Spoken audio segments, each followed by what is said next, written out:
দেশের বিভিন্ন অঞ্চলে ছড়িয়ে পড়েছে ভয়ঙ্কর সাপ রাসেলস ভাইপার। বিশেষ করে চরাঞ্চলে বেশি দেখা যাচ্ছে এই সাপের আনাগোনা, যার এক ছোবলেই প্রাণ যেতে পারে যে কারো।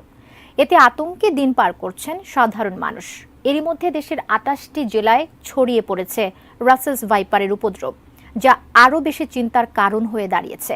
তাই এই সাপ মারতে পারলে ৫০,০০০ টাকা পুরস্কারের ঘোষণাও দেওয়া হয়েছে। আরও জানাচ্ছেন এসআই রাজ।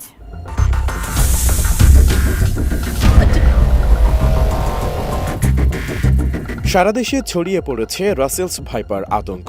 এটি একটি বিষধর সাপ। সরকারের ভেনম রিসার্চ সেন্টারের তথ্য বলছে, পদ্মা নদীর তীরবর্তী জেলাগুলোতে এই সাপ বেশি ছড়াচ্ছে। সাপটিকে আতঙ্ক হিসেবে না দেখে সতর্ক থাকার আহ্বান জানিয়েছে বন্যপ্রাণী অধিদপ্তর। একসময় এই সাপ রাজশাহী ও চাঁপাইনবাবগঞ্জ অঞ্চলে বেশি দেখা গেলেও বর্তমানে পদ্মা তীরবর্তী কয়েকটি জেলা ও চরাঞ্চলে ছড়িয়ে পড়েছে এর উপদ্রব। উপকূলীয় জেলা পটুয়াখালী ও দ্বীপ জেলা ভোলাতেও এর দেখা মিলেছে। গেল ২ সপ্তাহে এ সাপের কামড়ে মারাও গেছেন কয়েকজন। পৃথিবীতে বিষধর সাপ হিসেবে রাসেলস ভাইপারের অবস্থান ৫ নম্বরে হলেও হিংস্রতা আর আক্রমণের দিক থেকে এর অবস্থান প্রথমে। এরা আক্রমণের ক্ষেত্রে এতই ক্ষিপ্র যে ১ সেকেন্ডের ১৬ ভাগের ১ ভাগ সময়ের ভেতরে কামড়ের সম্পূর্ণ প্রতিক্রিয়া সম্পন্ন করতে পারে। এই বিষধর সাপটি এতই বিপজ্জনক যে নিজে থেকে ছুটে এসে আক্রমণ করে মানুষকে। বিষ প্রয়োগে সময় নেয় মাত্র ১ সেকেন্ডেরও কম। সাপটির বিষক্রিয়ায় রক্ত জমা বন্ধ হয়ে যায়, ফলে অতিরিক্ত রক্তক্ষরণে অনেক দীর্ঘ যন্ত্রণার পর মৃত্যু হয়। ডিজাইন, এলিগেন্স, বিউটি, সেরা পণ্য সবার জন্য জেভিকো। জানা গেছে এখন পর্যন্ত ২৮টি জেলায় রাসেলস ভাইপার ছড়িয়ে পড়েছে।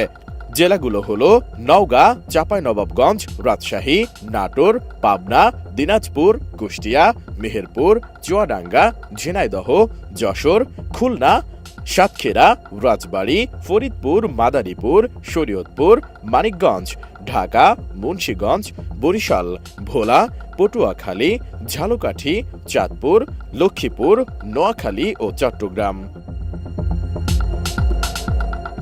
এদিকে রাসেলস ভাইপার মারতে পারলে ৫০,০০০ টাকা পুরস্কারের ঘোষণা দিয়েছেন ফরিদপুর জেলা আওয়ামী লীগের সাধারণ সম্পাদক শাহ মোহাম্মদ ইশতিয়াক আরিফ। রাসেলস ভাইপার আতঙ্ক ও ভয়াবহতা থেকে পরিত্রাণের লক্ষ্যে এই ঘোষণা দিয়েছেন তিনি। বৃহস্পতিবার বিকেলে শহরের হাসিবুল হাসান লাবলু সড়কে অবস্থিত জেলা আওয়ামী লীগের কার্যালয়ে বাংলাদেশ আওয়ামী লীগের ৭৫তম প্রতিষ্ঠাবার্ষিকী উপলক্ষে কার্যনির্বাহী কমিটির প্রস্তুতি সভায় এই ঘোষণা দেন তিনি। শাহ মোহাম্মদ ইশতিয়াক আরিফ বলেন, ফরিদপুর কোতোয়ালি এলাকায় কেউ যদি রাসেলস ভাইপার সাপ মারতে পারেন তাহলে তাকে ৫০,০০০ টাকা পুরস্কার দেওয়া হবে। প্রতিটি সাপ মারার জন্য এই পুরস্কার দেওয়া হবে। যে যতটি সাপ মারতে পারবে সাপ প্রতি ৫০,০০০ টাকা করে পুরস্কার দেওয়া হবে।